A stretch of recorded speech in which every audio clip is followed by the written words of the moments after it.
Hola, ¿qué tal? Saludos, final de semana. La frase es la misma, pues que no hay otra frase, ya es propietaria de Fernando Lozada. Vamos a hablar de lo más importante del periodo con Fernando Lozada desde Nueva York. Fernando, ¿cómo estás esta semana? Muy bien, ¿cómo te ha ido, Alberto? Bien, afortunadamente, Fernando, y agradeciéndote siempre tu tiempo. Bueno, a ver, Fernando, vámonos rápidamente a los temas importantes. Esta semana salió la minuta, es decir, los detalles de lo que se habló íntimamente en la reunión de política monetaria de la Reserva Federal en la reunión anterior de la semana anterior. Y ahí, de acuerdo a ustedes, a los observadores, hubo cosas muy reveladoras, como qué. Así es, Alberto. Esta minuta corresponde a la reunión que tuvo lugar en junio 19 y 20. Ujú. Como tú recuerdas, en esa reunión no se tomó ninguna medida de política Exacto. monetaria, pero el- el- la minuta fue muy reveladora porque nos dio detalles acerca de cómo fue la discusión entre los miembros del comité. Y el tono de la minuta es definitivamente más pesimista que los previos.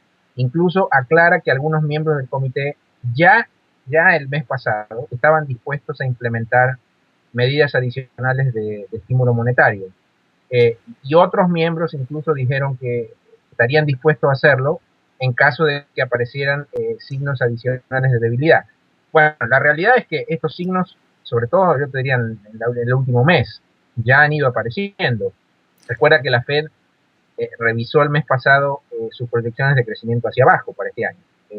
La producción adicional inicial era 2,5%, ahora la Fed nos está diciendo que podría ser tan baja como 1,9%. Durante el primer trimestre del año la economía creció 1,9%. Todavía no tenemos los números oficiales del segundo trimestre.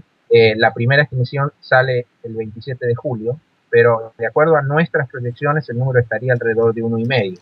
Así que con esto en la mano, yo te diría, nos estamos acercando a alguna medida de política adicional. Ahora, esta medida política adicional, de acuerdo a la minuta, sería la famosa, como se le conoce con esta clave código, el QE3 o el QE3.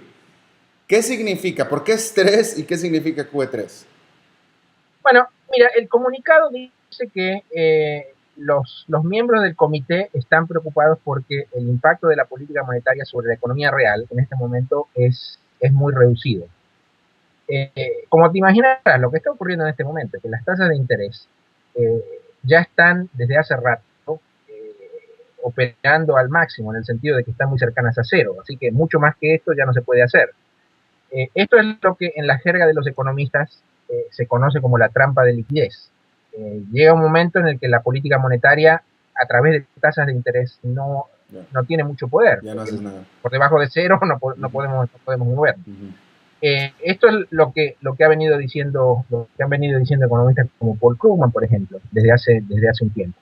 Entonces, ¿qué es lo que hay que hacer en este caso? Si uno quiere seguir haciendo política monetaria, ya al no poder mover más las tasas de interés, tiene que hacerlo de alguna otra manera, que es a través de relajamiento cuantitativo, es decir, comprar bonos para introducir más liquidez a la economía. Uh-huh.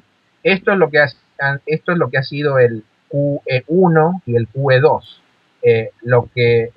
Lo que parecería que vamos a tener en el futuro es que vamos a tener una tercera ronda, y nos estamos acercando a un escenario en el que la implementación de este Q3 yo creo es más probable. O sea que el 1, 2, 3 significa nada más la cronología en la que se aplica el Q. Correcto, correcto, pero la naturaleza de las medidas eh, yo creo que va a ser muy parecida, es simplemente comprar instrumentos de deuda que están en este momento flotando en el mercado. Ya. Mira, para serte franco, nosotros inicialmente creíamos que esto no iba a ocurrir, Mm. pero la realidad es que la economía está marchando, si bien está creciendo a un ritmo bien lento, bien por debajo del 2%, Y desacelerándose. y desacelerándose. Entonces, yo creo que hay que darle mayor credibilidad a esta posibilidad de que haya un Q3.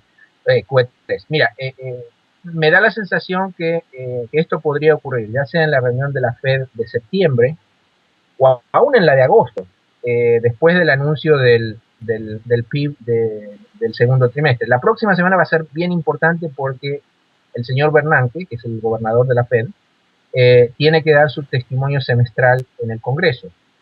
Y ahí yo creo vamos a tener pistas adicionales para determinar cómo se ve el panorama de QE3. Claro. Ahora, interesante que esta semana, de hecho en los últimos tiempos, pero esta semana en particular, casi todas las noticias económicas del continente americano han venido han acaparado la atención sobre los bancos centrales, porque no nada más en Estados Unidos, sino también en toda América Latina, todo el mundo está pendiente de lo que está haciendo cada uno de los bancos centrales de los países más importantes. Sí, mira, en América Latina, en Brasil, por ejemplo, tuvimos la reunión de política monetaria ¿Volvieron a este bajarlas? El Banco Central redujo la tasa Selic, que es la tasa de referencia en Brasil, en medio punto a 8%. Y yo creo que aún más importante que esto era lo que el mercado esperaba, que no hubo ahí ninguna sorpresa. Y la seguirá bajando.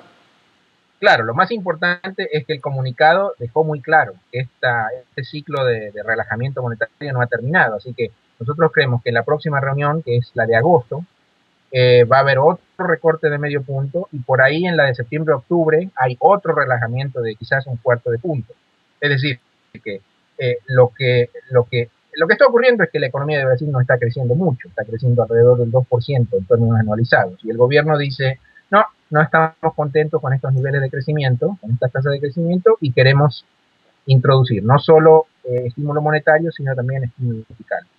Hubo también reuniones de política monetaria en Chile y Perú esta última semana. En ninguno de los dos casos hubo recortes de tasa de referencia, pero los comunicados fueron bastante palomas, como se denominan aquí, es decir, sugiriendo que podrían cortar tasas en el futuro. También tuvimos otra cosa bien importante, fue la publicación de las minutas de la reunión de política monetaria de Colombia, porque ahí sí hubo muchas novedades. Ahí quedó claro que algunos miembros del comité, obviamente no la mayoría, porque si no hubiesen tomado otras medidas, pero algunos miembros del comité ya estaban dispuestos a cortar tasas en la reunión del mes pasado. Así que lo que esto te sugiere es que en Colombia también, con la economía creciendo un poquito menos, el Banco de la República está cerca de cortar tasas. Ahora, dime una cosa, te voy a hacer una pregunta que no está relacionada con alguna noticia en particular, pero quisiera saber tu opinión acerca de, ahora que estabas hablando de Brasil, lo que se ha estado desacelerando, que ha sido muchísimo. Y yo creo que ayudado por el periodo electoral en México, ahora todos los medios especializados, analistas incluso han estado volcando su mirada, sus cariños, sus amores sobre México. De pronto como que la economía mexicana se ha vuelto así como que la niña bonita del barrio. ¿Cómo lo ves tú? Mira, hasta cierto punto es un poco sorprendente, porque como tú sabes, para todos los efectos prácticos, México tiene un solo cliente en el mundo, que es Estados Unidos, porque más del 80% de las exportaciones se venden aquí.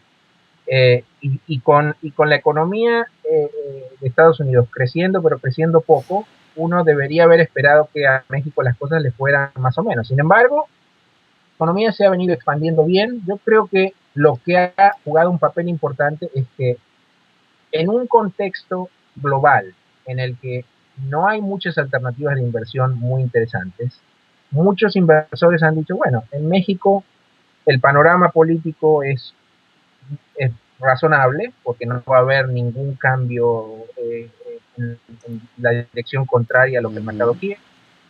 Además, el marco macroeconómico es estable, no va a ocurrir nada espectacularmente bueno, pero no va a ocurrir nada malo.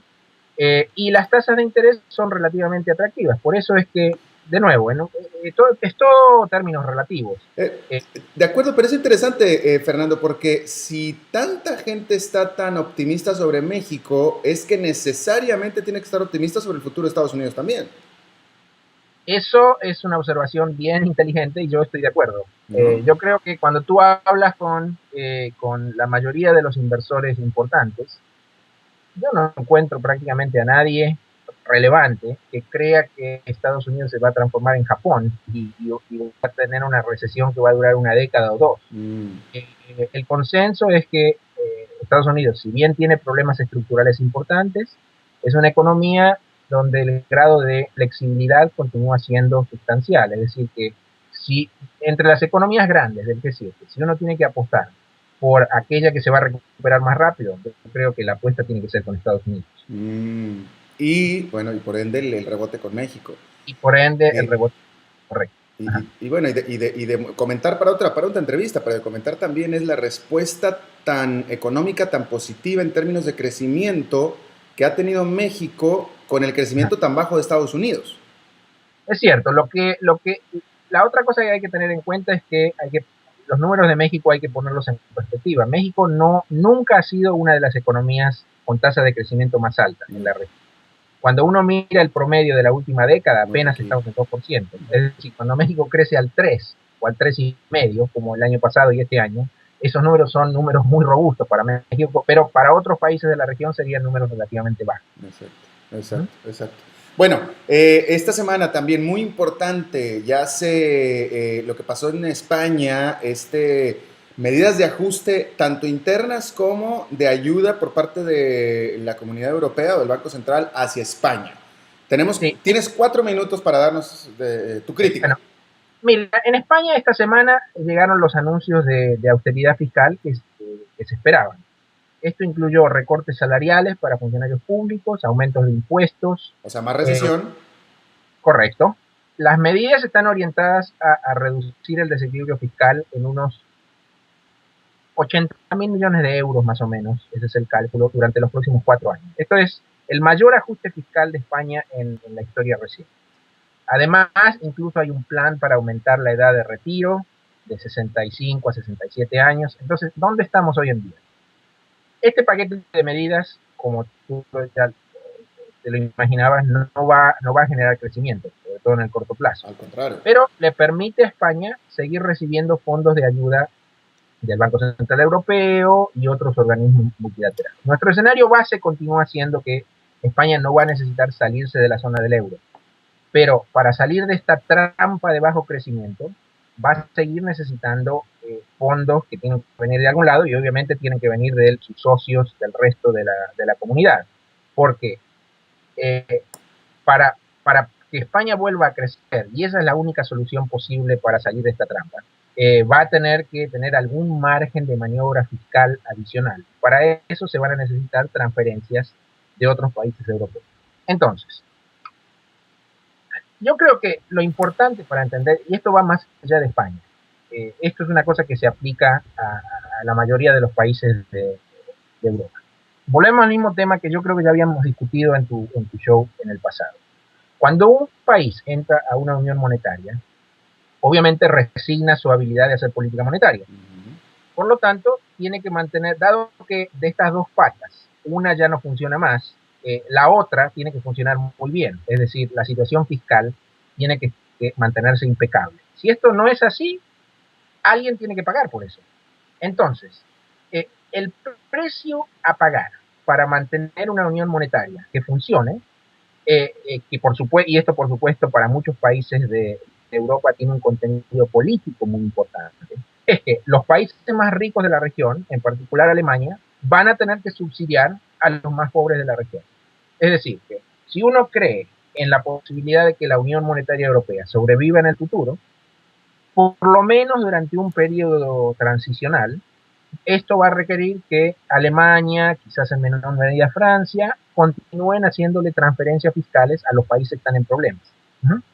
Porque hasta que estos países hagan todos los arreglos fiscales que necesitan, esto va a tomar tiempo. Si estas transferencias fiscales no se realizan, bueno, lo que vamos a tener es que no solamente Grecia, quizás algún otro país esté al borde de tener que salirse por lo menos en forma temporaria de la Unión Monetaria.